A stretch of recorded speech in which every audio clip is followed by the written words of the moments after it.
Hey, what is up, everybody? This is Steviebreech coming to you here, your host of the Quarantine Chronicles with my sidekick, Yeah. Justin and Sorry. Mike. Dun, dun, dun, dun, dun, dun, dun, dun, dun, dun, dun, dun, dun. Hey, Justin, take it away.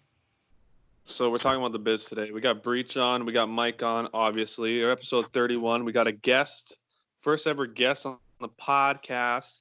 That's not a live reaction. It's me. Thank you for having me on. I just love the show, and I'm glad to be here today. Mike, Well, you produced the show. Don't know what you're talking about.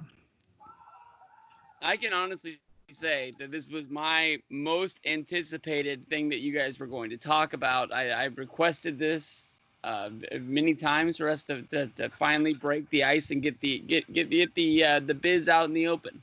Basically, what happened was Breach made a very good donation to the Whale Scout, and basically because of that, he is on the show today. So I'm just glad that Breach made me make $1,000 this week due to one Breach helpful paid advice. Justin $1,000 and paid me $2,000 to be on the show today. I'm in. So we're talking about how we made money on YouTube, pretty much. So I Breach, don't- I don't know. Hold on, we can't. I want to know say your side of the story before I tell you mine. I'm just gonna. Just like we need that moment to open the documentary where everything breaks open. I can honestly easily say I am more than likely the face that killed the YWC when it comes to people making money off of videos. I'm the one person that most people think about. But if it was not for the two people in this call, I probably never would have made half of the money that I would have made. It was the Godfather himself, Justin, who came up with the original code of putting in the right tags in order, and especially the right titles. And I think Mike is the all-time king of the thumbnail, even though I think I just stole thumbnails from Google Images and from Twitter anyways. But I think that you guys have a big piece of the biz, more than people give you credit for. So I'm fine being undercover. The only reason I figured out the biz was like in 2010 when I was making videos. I saw people just like posting like, "Oh, SummerSlam 2010, Nexus versus John Cena," and have a thumbnail and just doing reviews of shows. So pretty much I said when I got partnership, I'm gonna try this out. And Well, I don't think you can do that. I don't think unless they just made the picture of the video what they wanted the thumbnail to be. I don't think custom thumbnails came out until at least 2011. No, 2010. It was 2010 you could have a custom thumbnail. Mike would know because I know I was one of the first ones in the YWC to be able to do that. You had to get a partnership and then you had to like not apply for it, but I know it was a big deal, right? Mike's gonna know. Mike, right? I'm trying to look. I think if I had to guess, it was probably between 2009 2010 that they first introduced it to YouTube partners. You had to have a partnership in order to do it. Otherwise, you were only stuck with the three that they gave you. They gave you 3 screenshots from the video, and you had to pick from there. And if you didn't have a good, 3 screenshots, then it was like, well, what the heck? And that's why, like today, when people like they spend, lots of time and money on their thumbnails, in reality, back in the day, it didn't matter what the thumbnail is, as long as there was something about the video, whether it be the title or like the topic. Like that was what drew people in. It wasn't like fancy thumbnails. Like we didn't have thumbnails, you know what I mean? So I'm trying to look it up, but I'm pretty sure it was 2009, 2010, and you had to be a partner. Because I feel like I was saying 2010 because I remember seeing people have that, and we were doing clickbait before clickbait was a word. Pretty much. What I remember. Well, I mean, definitely, Justin, we'll get to this point of you figuring out whatever you figured out with the tags. But I do remember, like, I always kind of had, like, titles to go along with my video. And I remember I wanted to make a video about, I don't remember who it was. I definitely know it was a Dolph Ziggler match. And, like, I just made a video, Dolph Ziggler versus Sheamus, Extreme Rules. I think that might have been it. And I just didn't have anything cool to call it. And then all of a sudden the pay-per-view came on and the views just blew up. And I was like, wait a minute. I think we got something here. Like, why do so many people care about this Dolph Ziggler match? Like, if I would have called it like Dolph Ziggler's gonna get his ass handed to him by Sheamus, I don't think I would have got half the views. No, I wouldn't even got a quarter of the views that I ended up getting. Justin, you should probably delete the tweet. What tweet? Yeah, you know what tweet.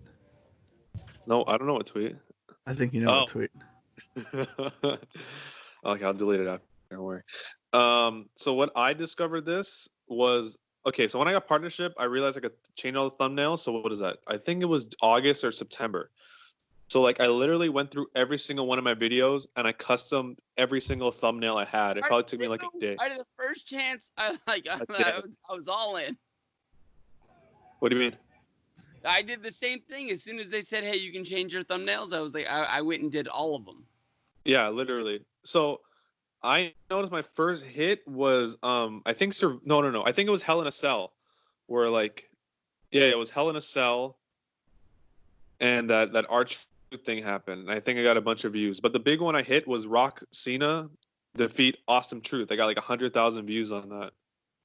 And I did a UFC fight, and I got another 100,000 views in like a week. And I'm like, okay, this is like a thing. And this is before I guess trick people instead of putting like full fight analysis, which was like a big deal.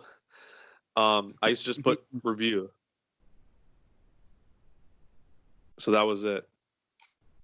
Nuts. And then pretty much the way Breech found out is me and Ravi met. That famous story of Ravi tweeting me and we go to a Bret Hart signing. Ravi a month earlier DMs me on YouTube and like, hey, you're the smartest guy on here. And like a month later we hang out and he's like, how do you get all those views? And then I showed him. I'm like, this is what I do. Custom thumbnail. You would put the right title. You always put the match in the title first. And then you put review or results or whatever, or live reaction.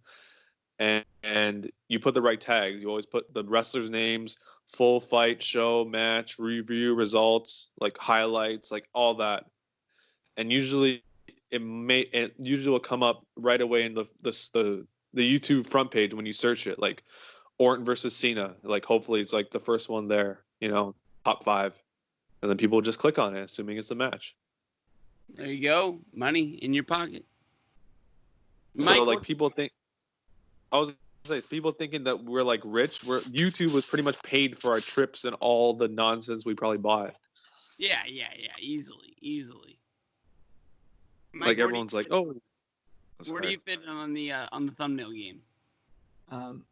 Well, like just thinking about, about what time frame that this all started, and I'm just realizing that I'm not saying this, but many people are saying that this killed the YWC as we knew it, because this is when like the creators that like people liked the topic videos, they liked the day in the lives and unboxings and stuff.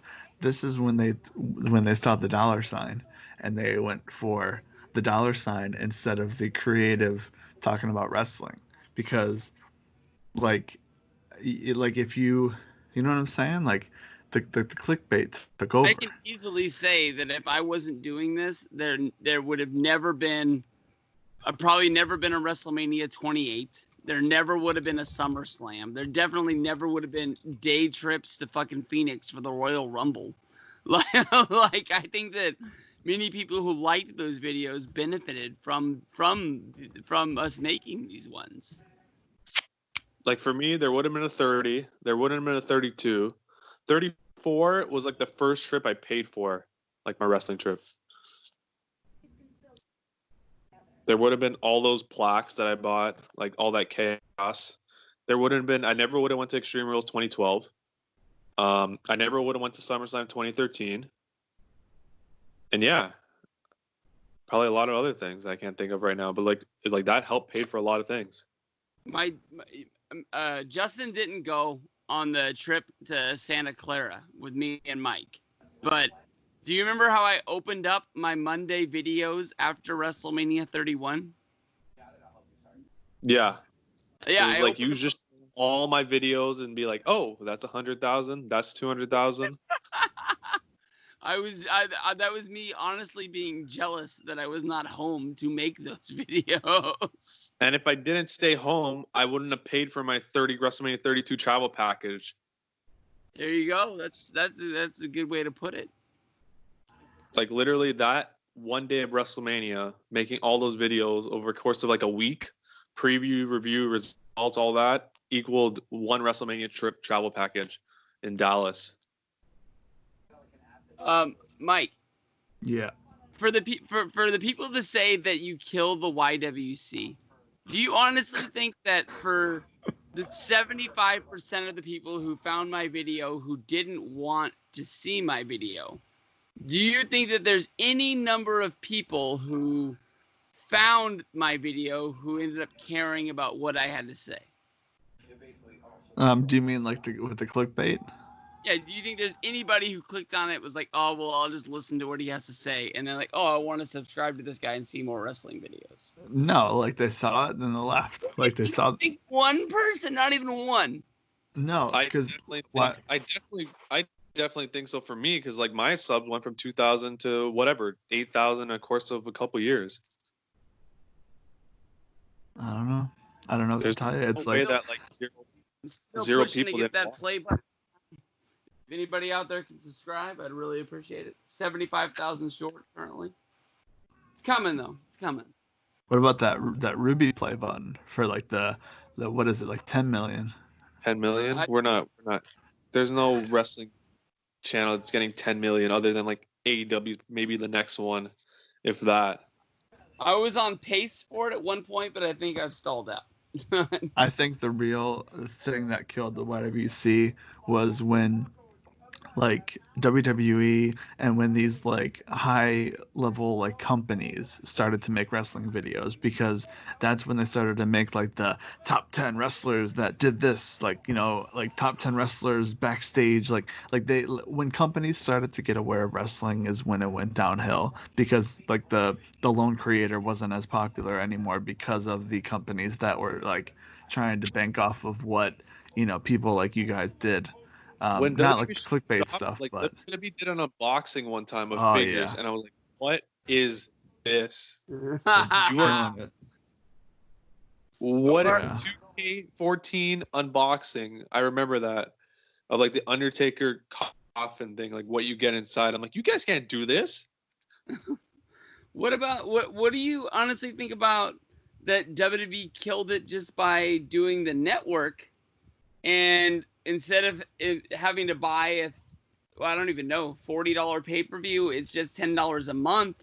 So now there's tons of kids that have the network and they're not having to search YouTube 5 minutes after a pay-per-view is done to find out the results of a pay-per-view. I feel like 2015 is when, like, we had a good year after the network came out, but it was around 2015 where things started to die down. And also when WWE started putting Raw clips as soon as they air, like an hour after it happens, they'll post a segment on, and then pretty much killed anything else that we had left. Oh yeah. Oh, Raw was pretty big, but Raw was a moneymaker. For me in 2012, Raw was like huge. Like Zack Ryder and Kane, like remember those segments? Those would hit like 100,000 for me. I don't know why. Like it didn't make any sense. Like literally the most randomest things would hit. I remember. What's up? Oh, what was the pay-per-view with the Authority coming out making a match? You got like 100,000 views on a video where you just said the Authority made the main event, no disqualification. Oh my gosh! Like you just had to find a way to talk for 3 minutes. I literally one time said Randy Orton returned at Fastlane. I got 100,000 views. Oh, I remember that return. That was big. That was a big return. And that was like one hit, and that was random. Even like the UFC ones, like Ronda Rousey fights, literally just do a review.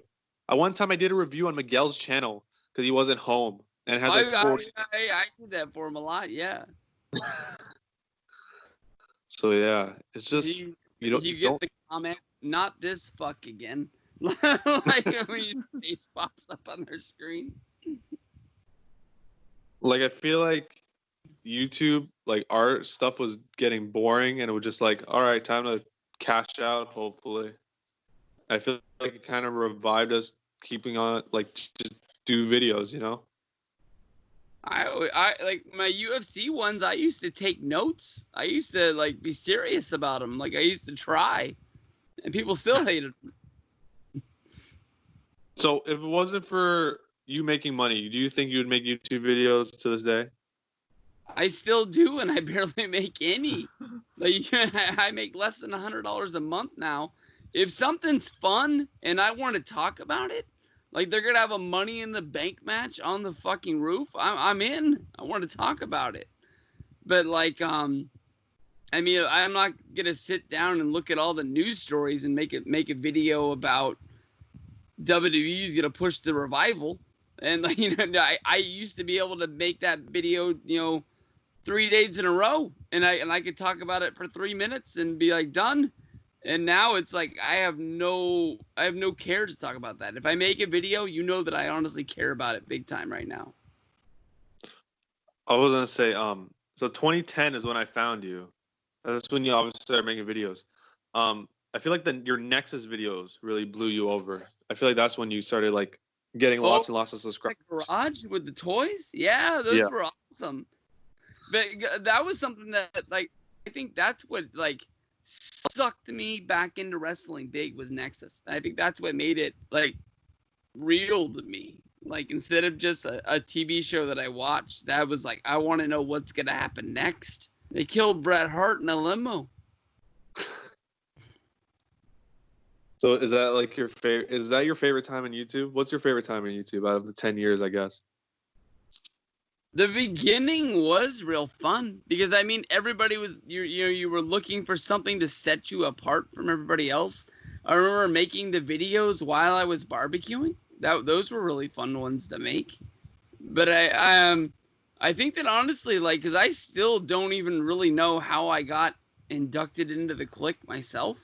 It was just a random Skype call, like on a middle of the night, and they asked me to join, and it became another night, and another night. But I mean, like when me, Miguel, and Ravi were like hitting on all cylinders, and like especially like if Ravi would like stir the pot and say something in his video to make you want to like come back the next day and like they like fight off the no shower Steve thing or just something like that, like just like that's not true, that's not what happened, like that. I mean that was my favorite times.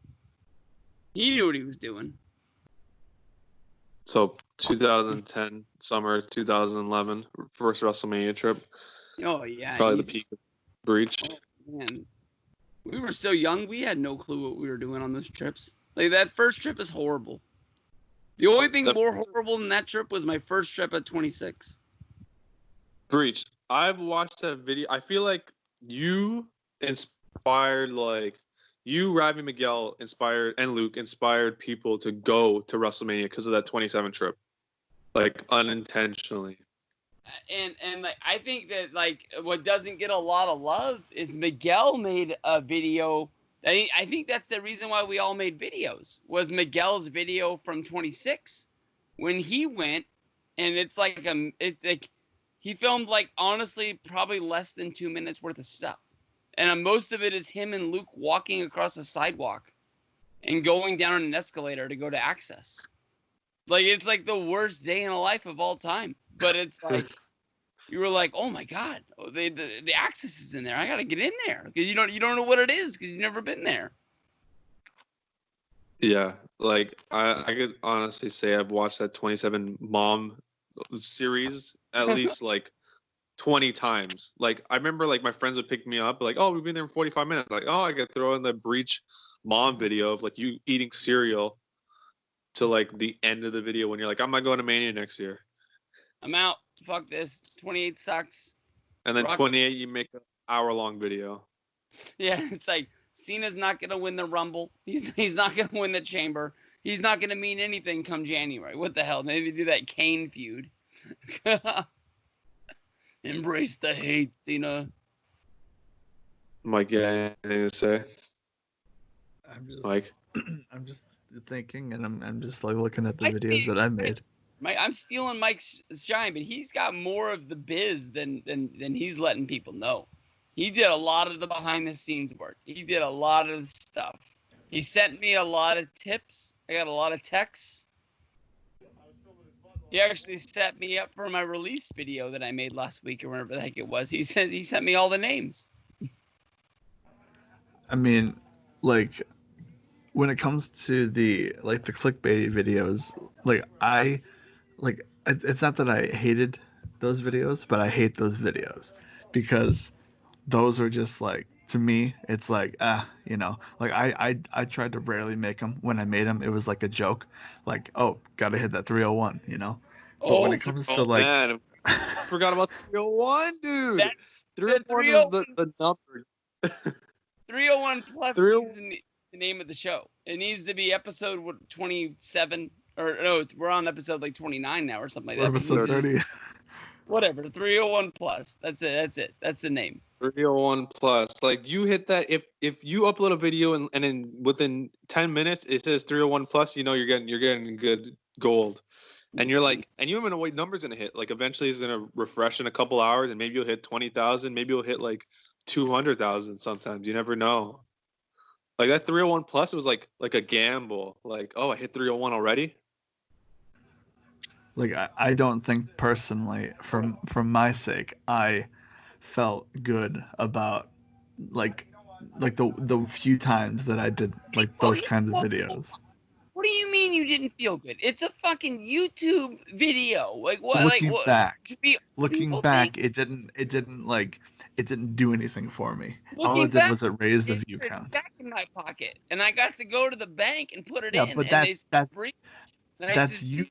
you guys. That's you guys that have put cash in your pocket. Like on my end, like, I was on like the short end of this, and it's like, no, that's not my fault. So my biggest video of all time is so I made a UFC DVD review one day, and then in like 2010. So 2011, I got the partnership. I just changed the thumbnail. I put Brock Lesnar versus Cain Velasquez results and review DVD review.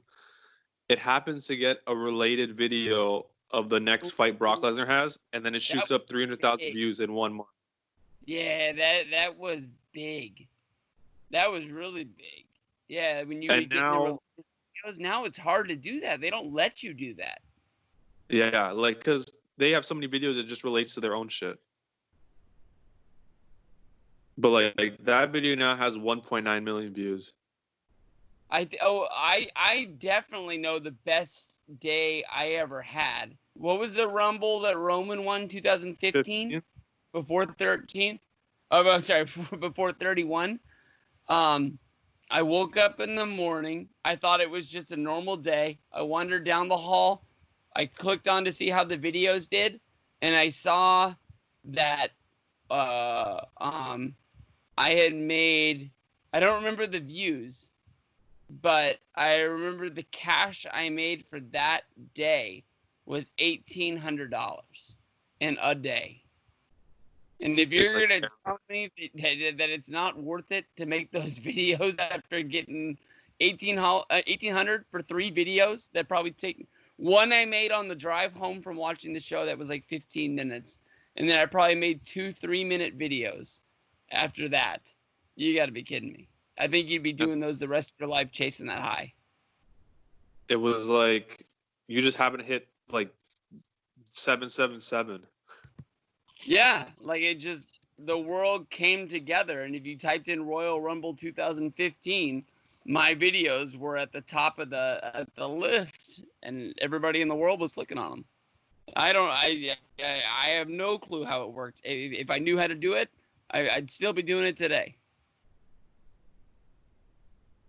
There you go. There's your intro to the biz. There'll be many more of these probably with Ravi, and hopefully Miguel. We'll get him on. Yeah. Mike, you want to sign out?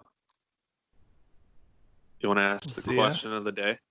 In the next, I don't know, dude, there's nothing to say. You guys, like, you said it all. I want more Mike. Mike, What do you you want? are more of this than you want to admit. I can tell now. You just don't want to be a part of this at all.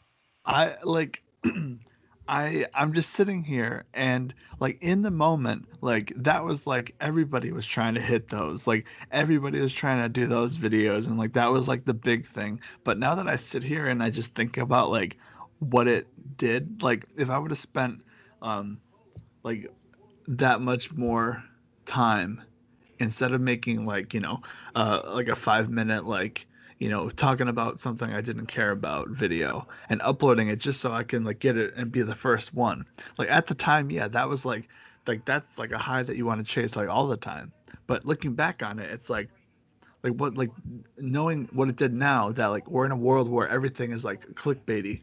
It's like going back to that time was so great in YouTube, and we used it to like help what today is like all about. Oh, And we didn't like start. no, If I'm saying like we were like a part of a problem, like doing oh that. yes, So it's like but if we would have I didn't spent like feel bad. Honestly, I didn't feel bad because people just trying to steal UFC and WWE well, pay-per-view you things. didn't So I was feel like, bad whatever. because you didn't feel bad because you saw the dollar sign. Like Yeah. if you didn't have a dollar sign, would you if you okay, like honest question, if you didn't get any money from doing that, would you still do it? I enjoyed The making wrestling videos. I I know wouldn't have no made one like would have. I wouldn't have done every match, but I would have still done the reviews. So you would have like so you were trying to chase that view count is what you're saying. Yeah. Of At course, Okay. one point, yes. there's no person that has a YouTube video or a YouTube channel is doing that. You're lying to me if you're telling otherwise. No. Nobody I'm saying channel and says, "I hope 5 people watch." no. Yeah, I know that's the thing. It's like everyone wants the views, but like if I feel like wow, I feel like we're in 2013 again. Like what I'm saying is if you like make something that you feel good about and you're not doing it for views or money, that should be the whole point of in the first place. But now everything is too much about getting that view and getting that dollar sign that no like it seems like a lot of people just don't care anymore. So back then when we were all like living up on like making videos and being creative and then also doing this like clickbaity thing, like it turned into what is today like a normal, and it's a bad normal, and it's just like it's like YouTube is just not. I mean like think about it, like back in the time that we were like all fired up about like making YouTube videos and stuff, like you know you would go home from school or work or whatever, and you get on YouTube and be like, all right, like what are we talking about today, and it just like has changed so much in that time, and especially in the past few years, like the past 5 years or whatever, and it's more like what video am I going to upload right now that's going to get the most views, and that's all people care about, it seems. So it's like the people that actually do care to be creative and make stuff, like they are either getting lots of views and they have to like stick to their ways, or they're like down at the bottom and they're just like it's just not a it's not like a thing anymore, you know what I mean? Like it's just a weird thing, and I'm just like thinking about it now, like listening to you guys talk, I'm like, man, like why didn't we just have fun? Like, you know what I mean? Like, well, it doesn't have to be about the money and the views, even though you want the views. But I don't know, dude. Like, that's why I'm just like listening. I this is something where it's like I was a part of, like on the back end, then, and like I feel like listening to you guys, like it's made me think more. If I could go back to 2012, I'd do it again. I'd do it again myself. I'd make twice as many videos. I'd Oh, make more. I would go harder in the paint. I would have. Yeah, I'd tell myself this isn't gonna last forever. You gotta double down so that way they can live on in the future. And on Down that So here we note, go. and on We're out that of here. note, Tomorrow. Breach will return. You know, at the end of the Marvel movies, Breach will return. Yeah. Oh yeah. Hopefully with Ravi. All right, that's it. Talk to you again after a while.